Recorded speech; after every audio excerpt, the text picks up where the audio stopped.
Narcissistic അബ്യൂസിന് വിധേയരായിട്ടുള്ള ഇപ്പോൾ victims ആയിട്ടിരിക്കുന്ന survivors ആയിട്ടിരിക്കുന്നവർ നേരിടുന്ന മാനസികാരോഗ്യ പ്രശ്നങ്ങൾ 4 പ്രധാനപ്പെട്ട മാനസിക ആരോഗ്യ വെല്ലുവിളികൾ എങ്ങനെ നേരിടണം എന്നുള്ളതാണ് ഇന്നത്തെ വീഡിയോയിൽ സംസാരിക്കാൻ പോകുന്നത്. ആ 4 വെല്ലുവിളികൾ, ആ 4 മാനസികാരോഗ്യ ബുദ്ധിമുട്ടുകൾ ഏതൊക്കെയാണ്, അത് എങ്ങനെയാണ് നമ്മളെ ബാധിക്കുന്നത്, അതിനെ എങ്ങനെയാണ് നമ്മൾ നേരിടേണ്ടത് എന്നുള്ള ഒരു കംപ്ലീറ്റ് സൊല്യൂഷൻ സംസാരിക്കുന്ന വീഡിയോ ആയിരിക്കും ഇത്. പലപ്പോഴും ഈ നാർസിസ്റ്റിക് അബ്യൂസിൽ ഇരുന്ന് കഴിഞ്ഞിട്ട് അതിൽ നിന്ന് പുറത്തു വന്നവരായി ഇരിക്കുന്നവർക്ക് പോലും അവർ ആ ഒരു അവസ്ഥയിൽ ഇരിക്കുമ്പോൾ പലപ്പോഴും ആലോചിക്കുന്നുണ്ടായിരിക്കും, ഈ അബ്യൂസർ ആയിട്ടുള്ള വ്യക്തി പോയല്ലോ, പിന്നെയും എന്തുകൊണ്ടാണ് എന്റെ ലൈഫ് ഇപ്പോഴും അതുപോലെ കണ്ടിന്യൂ ചെയ്യുന്നത്, ഇപ്പോഴും എനിക്ക് അത്തരത്തിലുള്ള ബുദ്ധിമുട്ടുകൾ അവരുണ്ടായിരുന്നപ്പോൾ, ആ വ്യക്തി അബ്യൂസ് ചെയ്തുകൊണ്ടിരുന്നപ്പോൾ ഉണ്ടായിരുന്ന അതേ ബുദ്ധിമുട്ടുകൾ എന്തുകൊണ്ടാണ് നിലനിൽക്കുന്നത്. അല്ലെങ്കിൽ ഇപ്പോൾ നിങ്ങൾക്ക് ചുറ്റുമുള്ള ആൾക്കാർ തന്നെ നിങ്ങളോട് ചോദിക്കും, എന്തിനാണ് നീ ഇപ്പോഴും ഇതൊക്കെ പഴയ കാര്യങ്ങൾ ആലോചിച്ചുകൊണ്ടിരിക്കുകയാണോ, നിനക്ക് മൂവ് ഓൺ ആയിക്കൂടെ, അല്ലെങ്കിൽ നിനക്ക് ഒന്ന് ബാക്കി കാര്യങ്ങളൊക്കെ ഒന്ന് ബിസി ആവുക, എല്ലാ കാര്യങ്ങളും ഒന്ന് എൻഗേജ്ഡ് ആയിട്ട് ഇരിക്കുക, അപ്പോൾ ഇതൊക്കെ മാറും എന്നുള്ള രീതിയിലുള്ള ഉപദേശങ്ങളും നിർദ്ദേശങ്ങളും ഒക്കെ ആയിരിക്കും നമുക്ക് ചുറ്റുമുള്ള ആൾക്കാരൊന്നും കേൾക്കേണ്ടി വരുന്നത്. കാരണം ഇവരൊന്നും ഈ നാർസിസ്റ്റിക് അബ്യൂസിനെ പറ്റിയിട്ട് അവയർനെസ് ഉള്ള ആൾക്കാരല്ല നമുക്ക് ചുറ്റുമുള്ളത്. ആൻഡ് അവർക്ക് ഇതെങ്ങനെയാണ് ഹാൻഡിൽ ചെയ്യേണ്ടത് എന്നും അറിയില്ല. അപ്പോൾ ഇത്തരത്തിലുള്ള ഒരു പിയർ പ്രഷറും ഈ ഒരു സോഷ്യൽ പ്രഷറും നമുക്ക് അഡീഷണൽ ആയിട്ട് നേരിടേണ്ടി വരും എന്നുള്ളതും ഇതിന്റെ ഒരു ബുദ്ധിമുട്ട് വളരെ അധികം കൂട്ടുന്ന കാരണങ്ങളാണ്. ഇതിന് കാരണം എന്ന് പറയുന്നത് നാർസിസ്റ്റിക് അബ്യൂസ് നമ്മുടെ ബ്രെയിൻ കെമിസ്ട്രിയെ, നമ്മുടെ മെന്റൽ ഹെൽത്തിനെ, നമ്മുടെ മാനസികാരോഗ്യത്തിനെ, നമ്മുടെ നെർവസ് സിസ്റ്റത്തിന്റെ നിലനിൽപ്പിനെ തന്നെ വളരെ അധികം ഡാമേജ് ചെയ്യുന്നുണ്ട്. ഇതിൽ 4 പ്രധാനപ്പെട്ട മെന്റൽ ഹെൽത്ത് ചാലഞ്ചസിനെ പറ്റിയിട്ടാണ് ഇന്ന് നമ്മൾ സംസാരിക്കുന്നത്. അതിന്റെ പിറകിൽ ന്യൂറോ സയൻസ് എന്താണ്, ഇതിൽ എന്ത് എവിഡൻസ് ബേസ്ഡ് ആയിട്ടുള്ള സയന്റിഫിക് ആയിട്ടുള്ള സൊല്യൂഷൻ അപ്ലൈ ചെയ്താലാണ് ഈ കാര്യങ്ങൾ ശരിക്കും ഭേദപ്പെടുക, ഇംപ്രൂവ് ആവുക എന്നുള്ളതെല്ലാം ഇന്നത്തെ വീഡിയോയിൽ നമ്മൾ സംസാരിക്കുന്നുണ്ട്. ഒന്നാമത്തെ നാർസിസ്റ്റിക് വിക്ടിംസ് അനുഭവിക്കുന്ന മെന്റൽ ഹെൽത്ത് ചാലഞ്ച് എന്ന് പറയുന്നത് complex post traumatic stress disorder, CPTSD. ഇതിനെ നമ്മുടെ നെർവസ് സിസ്റ്റം ഡിസ്റെഗുലേഷൻ അല്ലെങ്കിൽ നെർവസ് സിസ്റ്റം താറുമാറായിരിക്കുന്ന അവസ്ഥ എന്ന് വിളിക്കാം.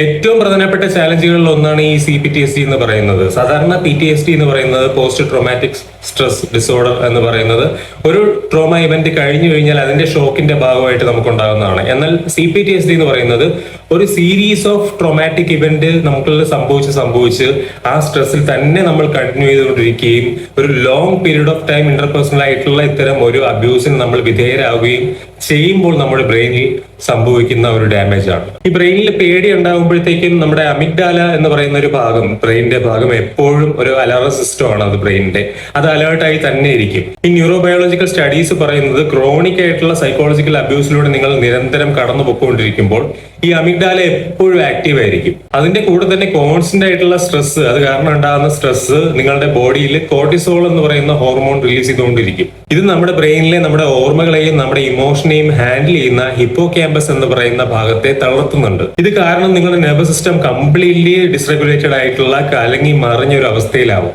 നിങ്ങൾ കോൺസ്റ്റന്റ് ആയിട്ട് fight or flight or freeze or phone എന്ന് പറഞ്ഞൊരു അവസ്ഥയിലേക്ക് പോകുന്ന രീതിയിലായിരിക്കും ഉണ്ടായിരിക്കുക. ഇതിന്റെ റിയൽ ലൈഫ് എക്സാമ്പിൾ എന്താണെന്ന് വെച്ച് കഴിഞ്ഞാൽ, നിങ്ങൾ നാർസിസ്റ്റിക് അബ്യൂസിൽ നിന്ന് മാറി വന്നിട്ടുണ്ട്, അല്ലെങ്കിൽ നാർസിസ്റ്റിന്റെ പ്രസൻസിൽ അല്ലാതെ ഇരിക്കുകയാണ്. അപ്പോൾ നിങ്ങളുടെ ഡോറിൽ ആരെങ്കിലും തട്ടുന്ന സൗണ്ട് കേട്ടാലോ, അല്ലെങ്കിൽ എന്തെങ്കിലും വന്ന് വീഴുന്ന ശബ്ദം കേട്ടാലോ, അല്ലെങ്കിൽ നിങ്ങളുടെ ഫോണിൽ ഏതെങ്കിലും അൺനോൺ നമ്പറിൽ നിന്ന് കോൾ വന്നാലോ പെട്ടെന്ന് നിങ്ങൾ വളരെ അലേർട്ട് ആവുകയും ടെൻഷൻ നിങ്ങൾ ഉണ്ടാവുകയും സ്ട്രെസ് ഉണ്ടാവുകയും ആങ്സൈറ്റി ഉണ്ടാവുകയും കംപ്ലീറ്റ്ലി നിങ്ങളുടെ ബോഡി തന്നെ ഒരു പാനിക് സ്റ്റേറ്റിലാകുന്ന ഒരു അവസ്ഥയിലേക്ക് നിങ്ങൾ പോവുകയും ചെയ്യും. ഇത് ഈ പറഞ്ഞ CPTSD കാരണം തന്നെ ഉണ്ടാകുന്ന ഹൈപ്പർ വിജിലൻസ് കാരണം ഉണ്ടാകുന്നതാണ്. ഇതേപോലെ തന്നെയുള്ള മറ്റൊരു പ്രോബ്ലമാണ് ഈ വ്യക്തിയുമായിട്ട് അല്ലാതെയുള്ള മറ്റെന്തെങ്കിലും പാസ്റ്റിലെ ഇഷ്യൂസോ, അല്ലെങ്കിൽ ചിലപ്പോൾ നിങ്ങളൊരു സ്വപ്നം കാണുന്നതായിരിക്കാം. ആ സ്വപ്നത്തിൽ എന്തെങ്കിലും ട്രിഗറിങ് ആയിട്ടുള്ള കാര്യം ഉണ്ടായി കഴിഞ്ഞാൽ, വൺസ് നിങ്ങൾ ട്രിഗർ ആയി കഴിഞ്ഞാൽ നിങ്ങൾ ഭയങ്കരമായിട്ട് ടെൻസ്ഡ് ആവും, ഭയങ്കര സ്ട്രെസ്ഡ് ആവും, ഭയങ്കരമായിട്ട് ആങ്ഷ്യസ് ആവും. ആൻഡ് ആ ആങ്സൈറ്റിയെ മറികടക്കാൻ നിങ്ങൾക്ക് മറ്റെന്തെങ്കിലും കാര്യം, ചിലപ്പോൾ എന്തെങ്കിലും കോപ്പിംഗ് മെക്കാനിസം, ഫോൺ നോക്കിയിരിക്കുകയോ അല്ലെങ്കിൽ ഏതെങ്കിലും തരത്തിൽ അങ്ങനെ എന്തെങ്കിലും ചെയ്താൽ മാത്രമേ സമയമെടുത്തുകൊണ്ട് മാത്രം ഇത് മാറി വരത്തുള്ളൂ. അത്രയും നിങ്ങൾ ആങ്ഷ്യസ് ആയിരിക്കും ഒരു ലോങ് പീരീഡ് ഓഫ് ടൈമിലേക്ക്. ഇതിന്റെ സൊല്യൂഷൻ എന്താണ്? ഇതിന്റെ സൊല്യൂഷൻ 2 പ്രധാനപ്പെട്ട സൊല്യൂഷൻ എന്ന് പറയുന്നത് സൊമാറ്റിക് എക്സ്പീരിയൻസിങ് എന്ന് പറയുന്നതും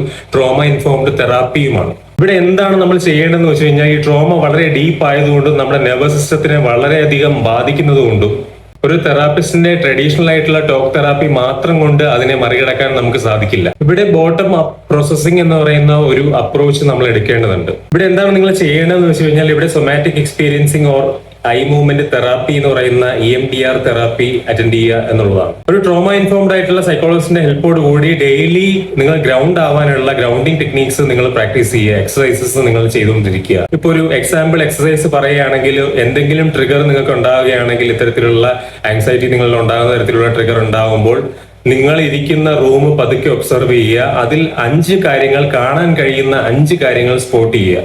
അത് ചിലപ്പോൾ ഏതെങ്കിലും ലൈറ്റ് ആയിരിക്കാം, ഫാൻ ആയിരിക്കാം, തറയിൽ ചിതറി കിടക്കുന്ന എന്തെങ്കിലും വസ്ത്രങ്ങളായിരിക്കാം, അല്ലെങ്കിൽ മറ്റെന്തെങ്കിലും പ്രോപ്പർട്ടീസ് ആയിരിക്കാം. ഇങ്ങനെ നിങ്ങളുടെ മുറിയിലുള്ള ഓരോ കാണാൻ കഴിയുന്ന 5 കാര്യങ്ങളെയും നിങ്ങൾ ഒബ്സർവ് ചെയ്യുക. അതിനുശേഷം നിങ്ങൾക്ക് തൊടാൻ കഴിയുന്ന 4 കാര്യങ്ങളെ തൊടുക, സ്പർശിക്കുക.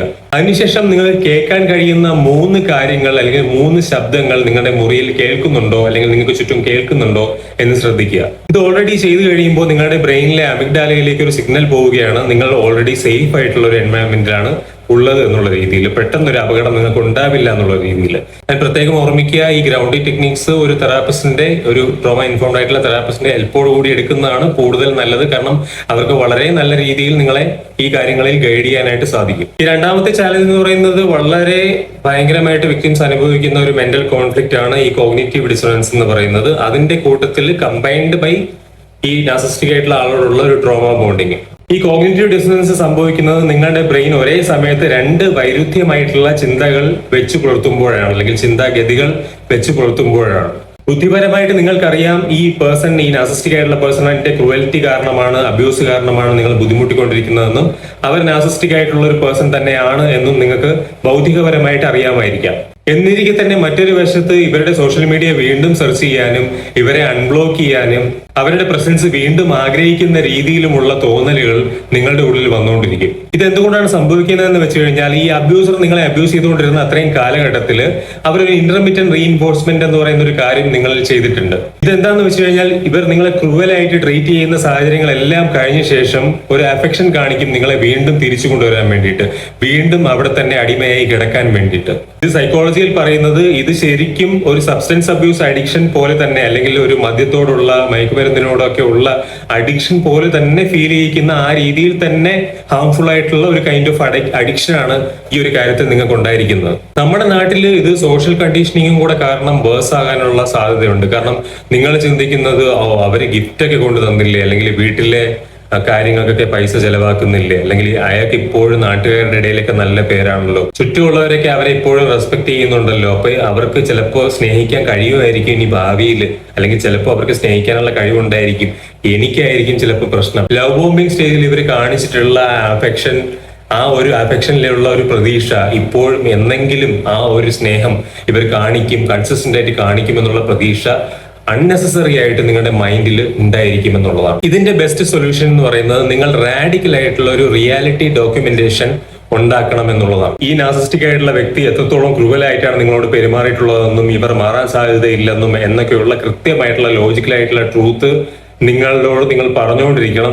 നിങ്ങളുടെ ഉള്ളിലെ ആ ഇമോഷണൽ ഫോഗിനെ മറികടക്കാൻ വേണ്ടിയിട്ട്. ശരിക്കും ഇവിടെ ആക്ഷനബിൾ ആയിട്ടുള്ള സ്റ്റെപ്പ് എന്താണെന്ന് ചോദിച്ചു കഴിഞ്ഞാൽ, അവിടെ സംഭവിച്ച കാര്യങ്ങൾ, ഫാക്ച്വൽ ആയിട്ടുള്ള റിയാലിറ്റീസ്, നിങ്ങളുടെ അബ്യൂസിൽ സംഭവിച്ചിട്ടുള്ള കാര്യങ്ങൾ, അവർ പറഞ്ഞിട്ടുള്ള കള്ളങ്ങൾ, നിങ്ങളെ ഗ്യാസ് ലൈറ്റ് ചെയ്തിട്ടുള്ളത് ഏതൊക്കെ രീതിയിലാണെന്നുള്ളതും, നിങ്ങളെ നിരന്തരം ഗിൽട്രിപ്പ് ചെയ്തിട്ടുള്ളതും, നിങ്ങൾ എക്സ്പീരിയൻസ് ചെയ്തിട്ടുള്ള എല്ലാ റോങ് ആയിട്ടുള്ള അബ്യൂസുകളും നിങ്ങൾ എഴുതുക. നിങ്ങളുടെ ബ്രെയിൻ എപ്പോഴൊക്കെ ഈ റിലേഷൻഷിപ്പ് റൊമാൻറ്റിസൈസ് ചെയ്യാനുള്ള ടെൻഡൻസീസ് കാണിക്കുന്നു, വീണ്ടും ഇവരിൽ പ്രതീക്ഷ വെക്കാനുള്ള ടെൻഡൻസീസ് കാണിക്കുന്നു, അപ്പോഴേക്ക് ഈ എഴുതി വെച്ച അബ്യൂസുകളുടെ ലിസ്റ്റ്, ഡോക്യുമെന്റേഷൻ നിങ്ങൾ എടുത്ത് വായിക്കുക. നിങ്ങൾക്ക് ഇത്തരത്തിലുള്ള ഇമോഷണൽ വിഡ്രോവൽ പോലെ ഉണ്ടാകുന്ന സമയത്ത് നിങ്ങളുടെ മെമ്മറിയെ റിലേ ചെയ്യാതിരിക്കുക, നിങ്ങൾ എഴുതി വെച്ച ഫാക്ട്സിനെ റിലേ ചെയ്യുക. നിങ്ങൾക്ക് ഇത്തരത്തിൽ ഇമോഷണൽ വിഡ്രോവൽ വരുന്ന സമയത്ത് നിങ്ങളുടെ ഇമോഷനെ അല്ലെങ്കിൽ നിങ്ങളുടെ മെമ്മറിയെ അല്ല നിങ്ങൾ ഡിപ്പെൻഡ് ചെയ്യേണ്ടത്, നിങ്ങൾ ഇത്തരത്തിൽ എഴുതി സൂക്ഷിച്ചിട്ടുള്ള വ്യക്തമായിട്ടുള്ള വസ്തുതകളെയും ഫാക്ട്സിനെയുമാണ് ഡിപ്പെൻഡ് ചെയ്യേണ്ടത്. മൂന്നാമത്തേത് ഇറോഷൻ ഓഫ് ദ സെൽഫ്. സ്വന്തമായിട്ടൊരു ഐഡന്റിറ്റി ഇല്ലായ്മ കാരണം ഉണ്ടാകുന്ന വളരെ വലിയ ബുദ്ധിമുട്ട്. ഈ മൂന്നാമത്തെ ചാലഞ്ച് എന്ന് പറയുന്നത്, ലിറ്ററലി നിങ്ങൾ കണ്ണാടിയിലേക്ക് നോക്കിയിട്ട് നിങ്ങൾ തന്നെ വിചാരിക്കുകയാണ്, ഞാൻ മറ്റെന്തോ ആയി തീർന്നിരിക്കുന്നു, എനിക്കൊരു ഐഡന്റിറ്റിയും ഇല്ല ഇപ്പോൾ എന്നുള്ള രീതിയിലുള്ള ചിന്തയും അത് കാരണം ഉണ്ടാകുന്ന ബുദ്ധിമുട്ട്. ഇതെന്തുകൊണ്ടാണെന്ന് വെച്ച് കഴിഞ്ഞാൽ, ഈ അബ്യൂസ് നേരിടുന്ന സമയത്തെല്ലാം ഈ നാർസിസ്റ്റിക് ആയിട്ടുള്ള വ്യക്തിക്ക് നിങ്ങളുടെ ചിന്തകളെ, നിങ്ങളുടെ ആഗ്രഹങ്ങളെ, നിങ്ങളുടെ സ്വപ്നങ്ങളെ, നിങ്ങളുടെ അഭിപ്രായങ്ങളെ എല്ലാം സപ്രസ് ചെയ്യേണ്ട ആവശ്യമുണ്ട്. ഈ ഒരു സപ്രഷൻ അവർ നടത്തിക്കൊണ്ടിരിക്കുമ്പോൾ, അതിന് നമ്മൾ വിധേയരായിക്കൊണ്ടിരിക്കുമ്പോൾ, കുറെ നാൾ അത് കഴിഞ്ഞു കഴിയുമ്പോഴത്തേക്കും നമ്മളിൽ ഒരു ഐഡന്റിറ്റി ഇറോഷൻ എന്ന് പറയുന്ന ഫിനോമിനൻ ഉണ്ടാവും. ഇതെന്ന് പറയുന്നത് നിങ്ങളുടെ ഒരു ഡിഫോൾട്ട് ആയിട്ടുള്ള നേച്ചർ തന്നെ ഇവർക്ക് സബ്മിസീവ് ആയി കൊടുക്കുക, ഇവർക്ക് കംപ്ലീറ്റ്ലി വിധേയപ്പെട്ട് കൊടുക്കുക എന്നുള്ള രീതിയിലേക്ക് ആയിപ്പോകും. കാരണം ഇവിടെ നിങ്ങൾക്ക് പ്രശ്നങ്ങൾ ഒഴിവാക്കണം, കോൺഫ്ലിക്റ്റ് അവോയ്ഡ് ചെയ്യണം. അതുകൊണ്ട് നിങ്ങളുടെ പേഴ്സണൽ ആയിട്ടുള്ള ഫ്രീഡത്തെ കംപ്ലീറ്റ്ലി മാറ്റി വെച്ചുകൊണ്ട് നിങ്ങൾ പൂർണ്ണമായിട്ടും ഇവർക്ക് വിധേയപ്പെടുന്ന രീതിയിലുള്ള ഒരു ജീവിതമായിരിക്കും നയിക്കുന്നത്. അത് കാരണം തന്നെയാണ് ഈ ഐഡന്റിറ്റി ഇറോഷൻ നമ്മൾ ഉണ്ടാവുന്നത്. അപ്പൊ ആരെങ്കിലും നിങ്ങളോട് ചോദിക്കുകയാണ് നിങ്ങൾക്ക് ഏത് ഫുഡാണ് ഇഷ്ടം, നിങ്ങൾക്ക് എന്തൊക്കെ ഹോബീസ് ആണ് താല്പര്യം, എന്തൊക്കെ ഗോൾസ് ആണ് ഇനി വരുന്നത് നിനക്കുള്ളത്, അല്ലെങ്കിൽ എന്തൊക്കെ ഇനി ഭാവിയിൽ എന്തൊക്കെയാണ് നീ എയിം ചെയ്യുന്നത് എന്നൊക്കെ ചോദിക്കുമ്പോൾ നിങ്ങൾ കംപ്ലീറ്റ്ലി ബ്ലാങ്ക് ആയിട്ട് നിൽക്കുന്ന ഒരു അവസ്ഥയായിരിക്കും ഉണ്ടായിരിക്കുക. നിങ്ങളുടെ സ്വന്തം സെൽഫ് കംപ്ലീറ്റ്ലി അവർക്ക് കൊടുക്കുന്ന രീതിയിലാണ് നിങ്ങൾ നിന്നുകൊണ്ടിരുന്നത്. അവരുടെ താല്പര്യങ്ങൾക്ക് വേണ്ടിയാണ് നിങ്ങൾ ജീവിച്ചുകൊണ്ടിരുന്നത്. അതിനിടയ്ക്ക് എപ്പോഴോ നിങ്ങൾ നിങ്ങളെ കംപ്ലീറ്റ്ലി മറന്നു പോയിട്ടുണ്ടായിരിക്കും. ഇതിന്റെ ബെസ്റ്റ് സൊല്യൂഷൻ എന്താണ്? ഇതിന്റെ ബെസ്റ്റ് സൊല്യൂഷൻ മൈക്രോ ആയിട്ടുള്ള ഓട്ടോണോമി എക്സസൈസസ് പ്രാക്ടീസ് ചെയ്യുക എന്നുള്ളതാണ്. ഇതെങ്ങനെയാണെന്ന് വെച്ച് കഴിഞ്ഞാൽ നമ്മുടെ ഒരു ബോഡിയിലെ വീക്ക് ആയിട്ടുള്ള ഒരു മസിലിനെ നമ്മൾ പതുക്കെ പതുക്കെ ട്രെയിൻ ചെയ്ത് സ്ട്രോങ് ആക്കി എടുക്കുന്ന പോലെ നിങ്ങളുടെ ഐഡന്റിറ്റിയെ നിങ്ങൾ പതുക്കെ പതുക്കെ റീബിൽഡ് ചെയ്ത് കൊണ്ടുവരിക. ഇതിന് വളരെ ചെറിയ സ്മോൾ ആയിട്ടുള്ള ഡെയിലി ചെയ്യാൻ പറ്റുന്ന ഇൻഡിപെൻഡന്റ് ആയിട്ടുള്ള കാര്യങ്ങൾ ചെയ്താൽ മതിയാവും. ഇത് പ്രാക്ടിക്കലി ചെയ്യുന്നത് എങ്ങനെയാണെന്ന് വെച്ച് കഴിഞ്ഞാൽ എല്ലാ ദിവസവും മറ്റാരുടെ അനുവാദം ചോദിക്കാതെ നിങ്ങൾ സ്വന്തം നിങ്ങളുടെ തീരുമാനപ്രകാരം ചെറിയ ചെറിയ തീരുമാനങ്ങൾ എടുത്തു തുടങ്ങുക, ചെറിയ ചെറിയ കാര്യങ്ങൾ ചെയ്തു തുടങ്ങുക. നിങ്ങൾ ആ ദിവസം എന്ത് വസ്ത്രമാണ് ധരിക്കേണ്ടത് എന്നുള്ളത് നിങ്ങളുടെ സ്വന്തം ഇഷ്ടപ്രകാരം തീരുമാനിച്ച് ധരിക്കുക. ഒരു ദിവസം നിങ്ങൾക്ക് ഏതെങ്കിലും ഒരു ഡിഷ് കുക്ക് ചെയ്യണം എന്നുണ്ടെങ്കിൽ നിങ്ങൾക്ക് സ്വന്തം ഇഷ്ടമുള്ള ഒരു ഡിഷ് നിങ്ങൾ സ്വന്തമായിട്ട് തന്നെ കുക്ക് ചെയ്യുക. ഏതെങ്കിലും ബുക്ക് നിങ്ങൾക്ക് വായിക്കണമെന്നുണ്ടെങ്കിൽ നിങ്ങളുടെ ഇഷ്ടമുള്ള ഒരു ബുക്ക് നിങ്ങൾ വായിക്കുക. ഇതിനൊന്നും നിങ്ങൾ ആരുടെയും പെർമിഷൻ ചോദിക്കാനോ ഒന്നിനും നിൽക്കേണ്ട കാര്യമില്ല. ഈ അബ്യൂസ് നിങ്ങൾ അനുഭവിക്കുന്നതിന് മുമ്പുള്ള അബ്യൂസറായിട്ടുള്ള വ്യക്തി നിങ്ങളുടെ ലൈഫിലേക്ക് വരുന്നതിന് മുമ്പുള്ള ഇൻട്രസ്റ്റുകളിലേക്ക് നിങ്ങൾ തിരിച്ചു പോവുക. നാലാമത്തെ വെല്ലുവിളി എന്ന് പറയുന്നത് ക്രോണിക് ആയിട്ടുള്ള ഓവർ റെസ്പോൺസിബിലിറ്റിയും എപ്പോഴും അനാവശ്യമായി സംഭവിച്ചുകൊണ്ടിരിക്കുന്ന കുറ്റബോധവുമാണ്. നാലാമത്തെ ഏറ്റവും വലിയ പ്രോബ്ലം എന്ന് പറയുന്നത് നമുക്ക് തന്നെ ഉണ്ടാകുന്ന അനാവശ്യമായിട്ടുള്ള കുറ്റബോധമാണ്. ഈ റിലേഷൻഷിപ്പ് ഫെയിലായി പോയതിനും നിങ്ങളുടെ ചുറ്റുമുള്ള ആൾക്കാരെ ഡിസപ്പോയിന്റ് ചെയ്തതിനും. നിങ്ങൾ അബ്യൂസിൽ ഇരുന്നപ്പോൾ അത്രയും അല്ലെങ്കിൽ അബ്യൂസ് ചെയ്തുകൊണ്ടിരിക്കുമ്പോൾ അത്രയും നാർസിസ്റ്റ് പ്രൊജക്റ്റീവ് ഐഡന്റിഫിക്കേഷൻ എന്ന് പറയുന്ന ഒരു കാര്യം നമ്മൾ പ്രയോഗിക്കുന്നുണ്ട്. എന്ന് വെച്ചാൽ അവരുടെ ഷെയിം എല്ലാം അവർ നമ്മുടെ തലയിൽ കൊണ്ടുവന്നിട്ട് വരും. അവരുടെ ദേഷ്യത്തിന്റെ, അവരുടെ ഫിനാൻഷ്യൽ സ്ട്രെസിന്റെ, അവർക്ക് സന്തോഷം ഇല്ലാതിരുന്നതിന്റെ എല്ലാ ഉത്തരവാദിത്വം നിങ്ങളാണെന്ന് വരുത്തി തീർത്തിട്ടുണ്ട് അവർ. ഇത്തരത്തിൽ എല്ലാ കാര്യത്തിലും നമ്മളെ കുറ്റപ്പെടുത്തിയിട്ടുള്ളത് കൊണ്ട് തന്നെ നമ്മുടെ ബ്രെയിൻ ഒരു തരത്തിൽ കണ്ടീഷൻഡ് ആയി പോകും. കുറച്ചുകൂടെ ഞാൻ ബെറ്റർ ആയിട്ട് കാര്യങ്ങൾ ചെയ്തു കഴിഞ്ഞാൽ, കുറച്ചുകൂടെ ഞാൻ പേഷ്യന്റ് ആയിട്ട് ഇരുന്ന് കഴിഞ്ഞാൽ, കുറച്ചുകൂടെ ഞാൻ മിണ്ടാതിരുന്ന് കഴിഞ്ഞാല് കാര്യങ്ങളൊക്കെ ബെറ്റർ ആവുമായിരിക്കും, അല്ലെങ്കിൽ ബെറ്റർ ആയി പോവുമായിരിക്കും. കുടുംബത്തിന്റെ അഭിമാനം തകർത്തവരായിട്ടും മഹിമ തകർത്തവരായിട്ടും ഈ എക്സ്റ്റെൻഡഡ് ഫാമിലി മെമ്പേഴ്സും ഈ നാർസിസ്റ്റിന്റെ ഫാമിലി മെമ്പേഴ്സും ചുറ്റുമുള്ള ആൾക്കാരൊക്കെ നിങ്ങളെ ബ്ലെയിം ചെയ്യുമ്പോൾ അത് ഭയങ്കരമായിട്ട് നിങ്ങൾ ഇന്റേണലൈസ് ചെയ്യും. നിങ്ങൾ ഓൾറെഡി ഡാമേജിൽ ഇരിക്കുന്നതുകൊണ്ട് തന്നെ ഒരു അൺനെസസറി ആയിട്ടുള്ള ഇന്റേണൽ ഷെയിം നിങ്ങൾ അനുഭവിക്കും, നിങ്ങൾ ചെയ്യാത്ത കുറ്റത്തിന്റെ പേരിൽ. കാരണം നിങ്ങൾ വിചാരിക്കും നിങ്ങൾ കാരണമാണ് ഈ പ്രശ്നങ്ങളെല്ലാം ഉണ്ടായതെന്നും ഇതിന്റെ റെസ്പോൺസിബിലിറ്റി, ഉത്തരവാദിത്വം നിങ്ങളാണെന്നും വിചാരിച്ചിട്ട് അനാവശ്യമായിട്ട് അവിടെയും കൂടെ നമ്മൾ ഉത്തരവാദിത്വം എടുത്ത് നമ്മളെ തലയിൽ വെക്കും. ഇവിടുത്തെ best solutions circle of control എന്ന് പറയുന്ന ഒരു കാര്യം പ്രാക്ടീസ് ചെയ്യുകയും റാഡിക്കൽ സെൽഫ് കമ്പാഷൻ എന്ന് പറയുന്ന ഒരു കാര്യം പ്രാക്ടീസ് ചെയ്യുക എന്നുള്ളതുമാണ്. ഇവിടെ നിങ്ങൾ ലോജിക്കലി ഡീകൺസ്ട്രക്ട് ചെയ്യണം എന്താണ് നിങ്ങളുടെ കൺട്രോളിലുള്ള കാര്യമെന്നും നിങ്ങളുടെ കൺട്രോളിൽ ഇല്ലാത്ത കാര്യമെന്നും. ഇവിടെ നിങ്ങൾ നിങ്ങളുടെ ഒരു ഡയറിയോ നോട്ട്ബുക്കോ എടുത്ത ശേഷം ഒരു സർക്കിൾ വരയ്ക്കുക. ആ വൃത്തത്തിനകത്ത്, ആ സർക്കിളിന്റെ അകത്ത് നിങ്ങൾ എഴുതേണ്ടത് എന്തൊക്കെയാണ് നിലവിൽ എനിക്ക് കൺട്രോൾ ചെയ്യാൻ കഴിയുന്ന കാര്യങ്ങൾ. ഫോർ എക്സാമ്പിൾ എന്റെ ബൗണ്ടറീസ്, എന്റെ റിയാക്ഷൻസ്, എന്റെ ഹീലിംഗ്. ഈ സർക്കിളിന്റെ വെളിയിൽ നിങ്ങൾ എഴുതേണ്ടത് എന്തൊക്കെയാണ് നിങ്ങൾക്ക് കൺട്രോൾ ചെയ്യാൻ കഴിയാത്ത കാര്യങ്ങൾ നിലവിൽ എന്നുള്ളതാണ്. ഉദാഹരണത്തിന് നിങ്ങളെ അബ്യൂസ് ചെയ്ത നാർസിസ്റ്റിന്റെ പേഴ്സണാലിറ്റി ഡിസോർഡർ, അവരുടെ ദേഷ്യം, അതിന് അവര് മറ്റുള്ളവരോട് ഗോസിപ്പ് ചെയ്ത് നിങ്ങളെ പറ്റി തെറ്റായിട്ട് പറഞ്ഞു വരുത്തുന്ന കാര്യങ്ങൾ. എപ്പോഴൊക്കെ നിങ്ങൾക്ക് അനാവശ്യമായിട്ടുള്ള കുറ്റബോധം തോന്നുന്നു അപ്പോഴൊക്കെ നിങ്ങൾ എഴുതി വെച്ച ഈ പേപ്പർ എടുത്തിട്ട് നിങ്ങൾ വായിച്ചു നോക്കുക. എന്നിട്ട് നിങ്ങൾ മനസ്സിലാക്കുക ഇവിടെ എനിക്ക് കൺട്രോൾ ചെയ്യാൻ പറ്റുന്ന കാര്യങ്ങൾ എന്റെ ഹീലിംഗും എന്റെ ബൗണ്ടറിയും എന്റെ റിയാക്ഷനുമാണ്. അല്ലാതെ ഒരു നാർസിസ്റ്റിക് ആയിട്ടുള്ള പേഴ്സന്റെ, അഡൽട്ട് ആയിട്ടുള്ള അയാളുടെ പാത്തോളജിക്കൽ ഡിസോർഡർ കാരണം ഉണ്ടാകുന്ന അയാളുടെ ബുദ്ധിമുട്ടുകളുടെ റെസ്പോൺസിബിലിറ്റി ഞാൻ എടുക്കേണ്ട കാര്യമില്ല. അയാളുടെ ചെയ്തികൾ കാരണം അത് ഓർത്തിട്ട് ഞാൻ ദുഃഖിക്കേണ്ടയോ ഗിൽറ്റി ഫീലിംഗ് എനിക്ക് തോന്നേണ്ടയോ കാര്യമില്ല എന്നുള്ളത്. നിങ്ങൾ ഇതിൽ പറഞ്ഞ ചാലഞ്ചുകൾ എക്സ്പീരിയൻസ് ചെയ്തുകൊണ്ടിരിക്കുന്നവരാണെങ്കിൽ ദയവ് ചെയ്ത് മനസ്സിലാക്കുക, നിങ്ങൾ വീക്ക് ആയതുകൊണ്ടല്ല, ബ്രെയിൻ നഷ്ടപ്പെടുന്നത് കൊണ്ടല്ല, നിങ്ങൾക്ക് മറ്റെന്തോ മാനസിക പ്രശ്നം ഉള്ളതുകൊണ്ടോ ഒന്നുമല്ല. ഇത് നമ്മൾ അനുഭവിച്ചുകൊണ്ടിരുന്ന ക്രോണിക് സ്ട്രെസ് കാരണമാണ്. ഒരു ലോങ് പീരീഡ് ഓഫ് ടൈമിൽ അത് ഒരു സ്ട്രെയിറ്റ് ലൈനിലെ പോലെ പെട്ടെന്ന് ഇങ്ങനെ നമുക്ക് റിക്കവർ ചെയ്തെടുക്കാൻ പറ്റുന്ന കാര്യമല്ല. അതിന് നല്ല ക്ഷമ വേണം, നമുക്ക് തെറാപ്യൂട്ടിക് ഹെൽപ്പ് വേണം. ഇത്തരം പ്രാക്ടീസുകൾ ചെയ്ത് നമ്മൾ ആ ഹീലിംഗ് ബിൽഡ് ചെയ്ത് തന്നെ കൊണ്ടുവരേണ്ട ഒരു കാര്യമാണ്. നിങ്ങൾ ഓൾറെഡി ഒരു കൊടുങ്കാറ്റ് സർവൈവ് ചെയ്തിട്ട് വന്ന് നിൽക്കുന്നവരാണ്. ഇനി നിങ്ങൾക്ക് ആ ഹീലിംഗും കൂടെ സർവൈവ് ചെയ്യാനുള്ള ഒരു സാവകാശം നിങ്ങൾ തന്നെ കൊടുക്കുക. നിങ്ങളുടെ ഹീലിംഗ് ജേണിയെ പറ്റിയിട്ട് കൂടുതൽ മനസ്സിലാക്കാനായിട്ട്, എന്തൊക്കെ ചെയ്യണമെന്ന് മനസ്സിലാക്കാനായിട്ട് ഈ വീഡിയോ ഹെൽപ്പ് ചെയ്തിട്ടുണ്ടെങ്കിൽ മാക്സിമം നമ്പർ ഓഫ് ആൾക്കാരിലേക്ക് ഷെയർ ചെയ്ത് എത്തിച്ച് ലൈക്ക് ചെയ്ത് സബ്സ്ക്രൈബ് ചെയ്ത് നിങ്ങൾ കമ്മ്യൂണിറ്റിയുടെ ഭാഗമായി കൂടി എന്നെ സപ്പോർട്ട് ചെയ്യുക. നിലവിൽ നാർസിസ്റ്റിക് അബ്യൂസ് വിക്ടിംസ് ആയിട്ട് ഇരിക്കുന്നവർക്കും അബ്യൂസിലൂടെ കടന്നു പോയിട്ടുള്ളവർക്കും സർവൈവേഴ്സ് ആയിട്ടുള്ളവർക്കും വേണ്ടിയിട്ട് ഞാൻ പിയർ സപ്പോർട്ട് സെഷൻ എടുക്കുന്നുണ്ട്, വീഡിയോ കോൾ സെഷൻ എടുക്കുന്നുണ്ട്. അതിന്റെ രജിസ്ട്രേഷൻ ലിങ്ക് ഞാൻ വീഡിയോയുടെ താഴെ കമന്റ് സെക്ഷനിൽ പിൻ ചെയ്ത് വെക്കാം.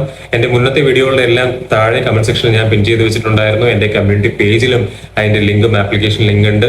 ആ ഫോം ഫില്ല് ചെയ്ത് ഈ ഒരു വീഡിയോ കോൺഫറൻസ് അല്ലെങ്കിൽ 1-on-1 വീഡിയോ സെഷന്റെ ഭാഗമായിട്ട് നിങ്ങളുടെ ഹീലിംഗ് കുറെ കൂടെ ബെറ്റർ ആയിട്ട് മുമ്പോട്ട് കൊണ്ടുപോവുക. ഈ കമ്മ്യൂണിറ്റിയുടെ ഭാഗമായുള്ള ഒരു ഓപ്പർച്യൂണിറ്റി ആയി കൂടി ഇതിനെ കാണുക. നിങ്ങളുടെ പെയിൻ വാലിഡേറ്റ് ചെയ്യുക, ഈ ഒരു പ്രോസസ്സിനെ പൂർണ്ണമായിട്ടും ട്രസ്റ്റ് ചെയ്യുക. ഹീലിംഗ് എന്ന് പറയുന്ന കാര്യം സംഭവിക്കുക തന്നെ ചെയ്യും. പുതിയൊരു വീഡിയോ ആയിട്ട് അടുത്ത ദിവസങ്ങളിൽ തന്നെ നമുക്ക് വീണ്ടും കാണാം. അതുവരെ എല്ലാവർക്കും